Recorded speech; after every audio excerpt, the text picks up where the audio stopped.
happen is all those units are going to be exactly the right size, and all those difficult looking units. Hey everyone, Deb Tucker here from Studio 180 Design. Welcome to another episode of our tips and tricks. Today I'm going to walk you through the process of how you make this fantastic looking block that we call fireworks. Now this is an original design by Sarah Fuhrer, and it is actually one of our BlockBuster releases. It's BlockBuster number 60. But before I get involved in how do you create this block, let me talk about the things you're going to want to have near you and use in the process of the construction. You're going to want to go and print out the BlockBuster. Again, it's BlockBuster number 60. Print out those instructions. You're going to keep those nearby. Non-mirror combo units, and you'll see, I'll explain where that happens. That technique sheet is also going to come into play. This has lots of corner pop 2 involved in the construction. So you're going to want to have the CP2, that's short for corner pop 2, CP2 tool, and keep those instructions handy for easy reference. You want to use the square squared. That was what we used to create the unit that's in the middle. The Tucker trimmer comes into play, then that's the Tucker trimmer 1, and the Quilter's Magic Wand, and then just your regular quilting rulers. So let's start at the beginning. This is the block, or actually we're going to start at the end and work our way back, and I'll show you what the pieces look like, and then I'm going to teach you how to build them. This is what the block looks like. It's basically a 9 patch. You can see that when it's exploded here. It has 9 sections, but they're not all squares. The center is a square-squared unit, which is why you need that tool. The corners are square, but the north, south, and the east and west units are actually rectangles. And it's the squares in the corner and the rectangles that are going to be receiving the corner pop 2 replacement triangles. That basic shape that's on the sides and top and bottom is a rectangle. And then you're going to add 2 different replacement triangles on there. The shape that's the basic shape for the corners is actually that non-mirror image combination unit. And I'm going to show you next a little bit more of the breakdown of how this becomes this and how this becomes this. And this is what you're going to see on the BlockBuster diagram. That that combination unit is actually going to receive 3 different replacement triangles on 3 different corners. We call this one A1, this one A2, and this one A3. And we recommend that you put the corner pops on in that same order. The rectangle has 2 replacement triangles, B1 and B2. And again, you're going to put those in order. Add the B1 first. And then the square squared. And I'm not really going to touch on that because that's just a simple follow the directions that came with your tool. But what you'll notice when you look at these 2 replacement triangles is that the slant of those triangles is different. One slants in this direction and one slants in this direction. And that's what those are types of slants and types of corner pops that we're going to be making. This one, when we work slanting in this direction, that is what we call a type 2 corner pop. And when we're replacing this triangle on this corner, that's a type 1.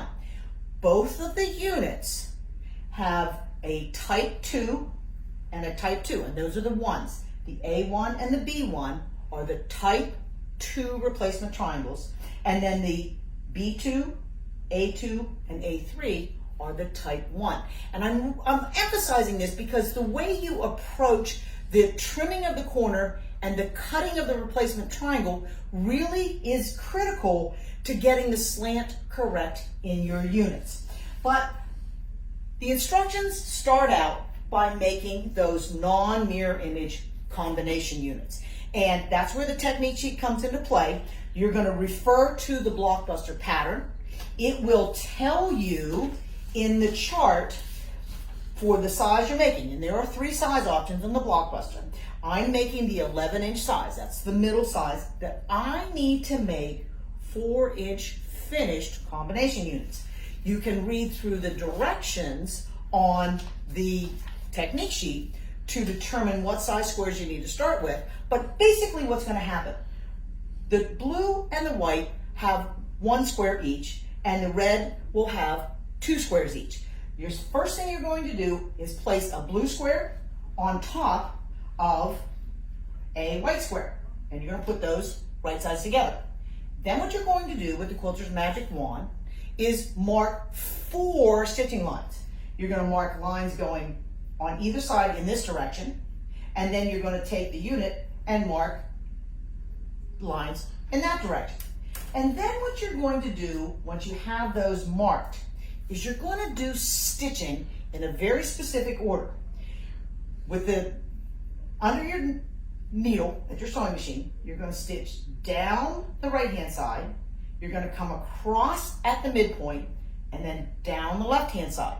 And once you've done that in one direction, you're going to rotate that, stitch again, down the right, across at the middle, and down the left. And you're going to make sure to do that with the blue square on top. Again, that's what the instructions on the technique sheet are going to have you do.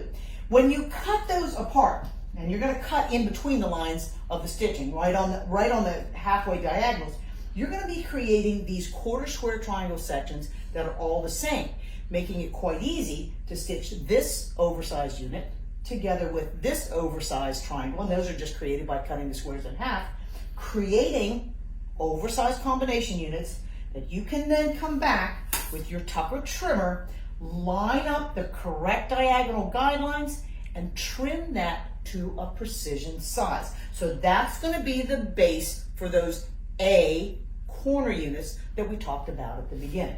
So I'm not going to dwell on that too much more, but let me replace the next boards up here and walk you through some of the construction steps that are involved with the corner palm. Okay, we're going to start with a rectangle shape. Remember, we're adding 2 triangles, and we're going to start with the B1. The B1 is a type 2 unit, which when you read through and follow the directions on the CP2 instruction set will indicate that in order to be able to cut the base shape, the first thing you need to do is take that shape and flip it over so the wrong side is up. And that's very important to get that slant going in the correct direction. So the base shape is placed wrong side up. What you'll be looking for on the tool are the cutaway lines. And you're going to look at the cutaway lines, and both the A1 and the B1 are 4-inch. And what you'll simply do is line the 4-inch line up here, straight line up there, cut away the corner that you don't need, and then replace it with a red triangle. Now, because this is cut with the wrong side up, those replacement triangles also need to be cut wrong side up. Those can be cut out of strips. How you do that is in the CP set of instructions. But once they're cut, you can then place them right sides together, give them a stitch, press them out. That shape is going to be oversized, allowing you to come back with the trim down section of this tool and accurately clean up and trim that corner so that you end up with this shape as your next base. So that's the type 2. Remember, we talked a little bit, the corner pieces also have a type 2 corner. When you notice the diagrams on here, it will tell you which corner needs to be popped, but I lay it out just like this. In order to be able to add the A1, it's a type 2, I have to take that combination unit and I have to flip it over so that the wrong side is up. That's going to be the right position for me to take the cutaway lines, place them up there, cut away the corner, and because I've cut that with the wrong side up, I'm also required to take the replacement triangle fabric and make sure that it is wrong side up as well. So that when I cut those and I place them together to stitch, I'm going to have the corner being replaced with a fabric that has all the right slants going on. And once that's stitched and pressed, then I'm going to come back with the trim down section on here and clean that up to create a unit that looks like this. So that's how you do the type 2. You can probably see why this particular block got a 5-star difficulty rating. You should not be doing this in the afternoon with a glass of wine. You want to approach this block early in the morning with your first cup of caffeine, whether it's coffee or tea, but keep your wits about you. It's not hard, but you will want to pay attention. So let's talk about the type 1.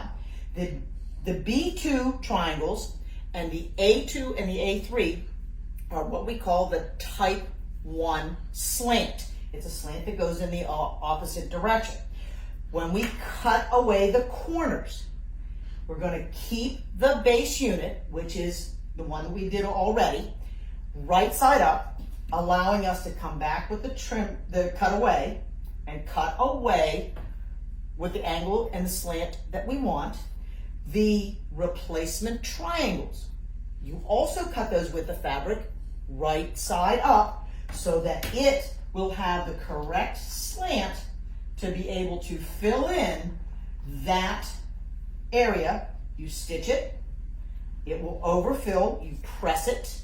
Once it's overfilled, you will then come back with the trim down section on the tool, clean that up so that your rectangle is now exactly the right size.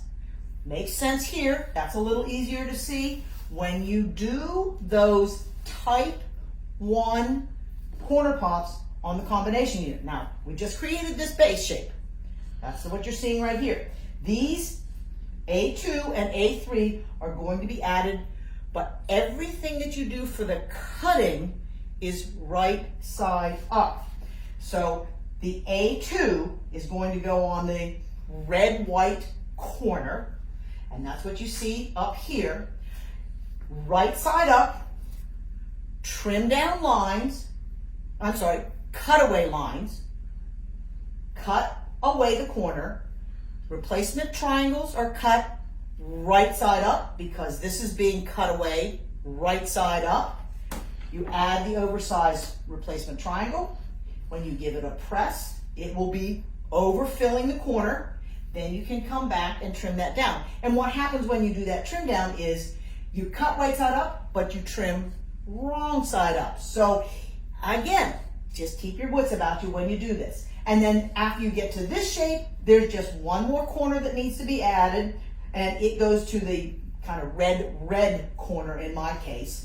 You cut it away, you add your oversized replacement triangle, you give it a press, and then come back and trim it down. And you'll end up with those perfect sized units so that when you go to build your blocks, what's going to happen is all those units are going to be exactly the right size, and all those difficult looking units are actually not so, they're all perfectly sized. That combination unit comes off of there, and that becomes that fancy unit for the corner, and you build this just like you would any other 9-patch.